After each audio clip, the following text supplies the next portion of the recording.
Bonjour à tous. Aujourd'hui, je vous propose de travailler l'étirement du bas du dos, qui est un gros morceau au niveau étirement. On va y aller tout en douceur, on va vraiment essayer de bien sentir ce qui se passe, de bien relâcher les parties que l'on va étirer. Et il y aura aussi un travail d'ouverture de hanche, donc un travail d'assouplissement de hanche en rotation externe. On va faire un petit échauffement pour le bas du dos justement, essayer de le détendre un petit peu, de le relâcher un petit peu avant de commencer à proprement dit notre exercice, notre posture. Super. Donc je vous propose de vous placer sur les genoux. Voilà, pour faire notre petit échauffement, de placer les mains dans le dos et de tout simplement, donc vous avez votre ficelle, votre ceinture, vos épaules en place, de tout simplement enrouler votre colonne vertébrale. Donc vous avalez bien votre ventre, vous tirez pas sur la nuque et on essaye de descendre progressivement. Gardez bien vos bras tendus pour que les épaules restent vers l'arrière. Donc pour les personnes qui arrivent à aller avec le sommet du crâne au sol, on y va. Si on n'y va pas, on s'arrête quand on s'arrête. Et on va dérouler en inspirant le nombril. On tire toujours bien sur ses bras. Et on va revenir. Donc n'oubliez pas que vous avez toujours cette balle pour ne pas tirer sur la nuque. On va le faire à nouveau. J'inspire. Et je souffle. Donc je pars du sommet du crâne. Je visualise mes colonnes, mes vertèbres qui s'enroulent, qui s'enroulent, qui s'enroulent progressivement. On respire normalement, hein, on ne bloque pas la respire. Donc si on peut aller jusqu'au sol, on y va. Si on s'arrête avant, peu importe. On avale toujours son nombril. Et pour dérouler, j'avale encore plus mon nombril. Hein. Visualisez vos vertèbres qui s'enroulent, qui se déroulent. On replace la tête, on va faire une dernière fois. Je souffle. Si vous sentez que vous avez besoin d'en faire plus, vous en faites plus. Pensez à visualiser vos vertèbres qui s'enroulent, qui se déroulent. Inspirez votre nombril. Tirez sur vos bras pour que vos épaules restent à leur place, hein, pour pas que vous enrouliez le haut du dos. Et on déroule en soufflant. On commence toujours par souffler pour dérouler. Super. Et on replace. Bien. On va faire également mouvement de rotation. Donc, je place mes mains au niveau de mon plexus et en soufflant, je vais faire une rotation sans bouger le bassin. Je souffle, sans tirer avec les épaules, j'inspire et je souffle, je fais ma rotation dans l'autre sens. Alors, je vous fais échauffer un petit peu les rotations. Étirez bien votre colonne, hein, j'ai ma ficelle, ma ceinture, parce qu'il y aura une petite option pour les personnes qui voudront aller plus loin. Au niveau de la posture que je vais vous proposer, il y aura ensuite une rotation. On va faire une dernière fois. N'hésitez pas à faire plus de répétitions si vous sentez que votre corps en a besoin. Donc rappelez-vous, quand on fait des rotations, j'étire bien ma colonne et le mouvement se passe au niveau de la dernière dorsale, hein, au niveau du bas des côtes, là, sentez que le travail se passe vraiment ici, hein, on twist autour, hein, ça fait travailler la taille, ça affine la taille, hein, toutes les rotations. Allez, on est parti sur la posture proprement dite. Donc on va s'asseoir, rappelez-vous que pour les personnes qui ont du mal à être dans une belle posture au niveau du bassin, en position assise, jambes tendues, vous placez un coussin ou vous pliez une couverture pour faire quelque chose qui va surélever votre bassin. Très bien. Donc je suis en appui sur la pointe de mes fesses, j'étire ma colonne, j'aspire mon nombril et je vais garder mes épaules basses, ma poitrine ouverte, donc les omoplates plaquées dans le dos. Je vais ouvrir une hanche, donc je vais garder une jambe tendue qui est alignée avec ma hanche et je vais amener la plante de pied à l'intérieur de... Alors dans l'idéal, vous montez votre pied le plus haut possible vers votre pubis.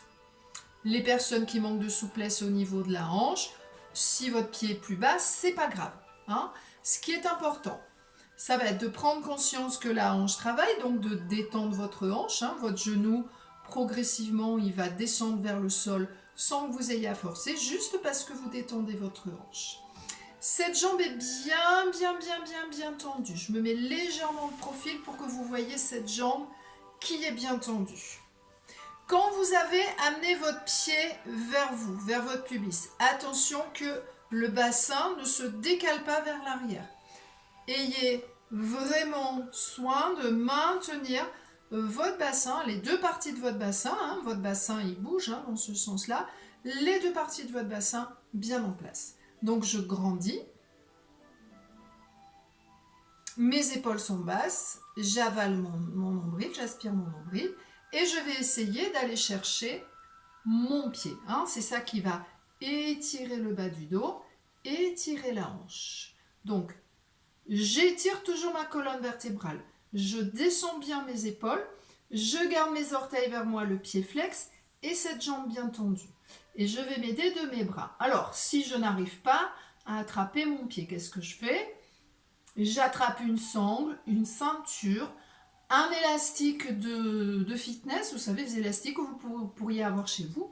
Vous le passez, vous essayez de le mettre pas trop long hein, pour que vous ayez de la marge pour travailler.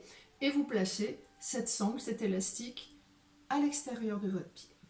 Et progressivement, à chaque fois que je vais souffler, je vais bien sûr continuer à étirer ma colonne, à garder mes épaules basses, avoir ma balle sous le menton, à aspirer mon nombril, mais je vais détendre la partie basse du dos, toute la région lombaire, je vais la détendre avec ma respiration. À chaque fois que je souffle, je vais essayer de la détendre de plus en plus, ainsi que ma hanche. Hein, je vous ai dit que la hanche travaillait aussi en rotation externe. Donc j'étire bien ma colonne. Je sais que ce qui doit toucher en premier ma cuisse, si je suis assez souple, c'est le bas du ventre. Ce n'est pas le front qui vient sur le tibia, ce n'est pas la poitrine qui va chercher le genou, parce que j'étire ma colonne vertébrale. Super. Je vous ai dit qu'il y aurait une option pour les personnes qui se sentent. Comment on va procéder? Donc on va ouvrir le bras de l'intérieur et le bras de l'extérieur, on va le passer devant. On va placer la main à l'intérieur de la cuisse, comme ça on va aider la cuisse à travailler, la hanche à s'ouvrir un petit peu plus en pressant délicatement. Et les personnes qui sont assez souples vont réussir à attraper leurs pieds à l'extérieur. Et on va regarder vers le plafond, sans tirer sur la nuque. On allonge bien sa nuque. On respire. Donc ça, c'est une option pour les personnes qui arriveraient à aller un petit peu plus loin. Rappelez-vous que la rotation s'est faite au niveau de la taille, que la poitrine reste ouverte, les épaules aussi. On ne force pas sur la nuque, on allonge sa nuque et on respire. Et à chaque fois que je souffle, je détends bien la partie basse du dos, je détends ma hanche qui travaille et je descends bien mes épaules en étirant ma colonne. On va remonter tranquillement et on va passer à l'autre côté. Même chose de l'autre côté. Donc s'il faut détendre, on détend un petit peu. Donc je me mets légèrement 2-3 quarts. Donc je vous rappelle que quand vous allez amener votre pied, attention que le bassin ne parte pas, que la partie du bassin où est insérée votre hanche ne parte pas vers l'arrière. On garde bien son bassin placé. Cette jambe est bien sur la ligne de votre hanche et j'amène progressivement mon talon vers mon pubis en plaquant la plante du pied contre ma cuisse. C'est la posture de l'arbre, hein, si vous vous souvenez, pour les personnes qui avaient fait la posture de l'arbre quand on est debout, c'est exactement la même posture. Allez, on grandit. On est en appui sur la pointe des fesses. On détend sa hanche, aspire le nombril, épaules basses, une belle énergie dans cette jambe. J'amène mes orteils vers moi, comme ça j'étire bien la partie arrière. Et progressivement, j'essaye d'aller chercher mon pied. Et ensuite, je continue à mettre cette belle énergie dans ma colonne, dans mes abdos, mes omoplates qui stabilisent mes épaules. Je détends bien ma hanche. À chaque fois que je souffle, je détends un petit peu plus. Je ne force pas. Je laisse faire les choses au rythme de ma respiration. Donc je continue à bien étirer de la pointe de mes fesses au sommet du crâne. J'ai cette image de la balle, mes épaules basses, ce sont mes bras qui vont m'aider si je suis assez souple pour aller plus loin, tranquillement. D'accord? Si vous êtes ici, ça me convient tout à fait. Par contre, ayez toujours le ressenti dans votre colonne vertébrale, les épaules en place, les abdos. Pour les personnes qui veulent aller plus loin, rappelez-vous, le bras de l'intérieur va s'ouvrir, le bras de l'extérieur va passer devant vous pour aller chercher l'intérieur de votre cuisse pour travailler votre hanche et progressivement, on va faire le twist, la rotation autour de la taille. Si on peut, on attrape le pied. Si on peut pas, on est ici, c'est pas grave. Les épaules sont basses et progressivement, à l'aide de ma respiration, je laisse faire. Mon corps, lui, il va savoir ce qu'il a à faire. Nous, qu'est-ce qu'on a à faire? À le relâcher, à rester connecté à la respiration, aux muscles profonds, ficelles, ceinture, aux épaules en place et à la tête en place. Et pour revenir, on revient tranquillement, on replace, on détend. Et bravo à tous! Génial! Donc rappelez-vous, vous travaillez toujours selon vos capacités, vous n'allez jamais chercher plus loin que ce qu'il en faut. Et vous allez voir comme vous allez bien progresser si vous faites ça régulièrement. Merci à tous, je vous souhaite une superbe journée et je vous dis à demain. Bye bye!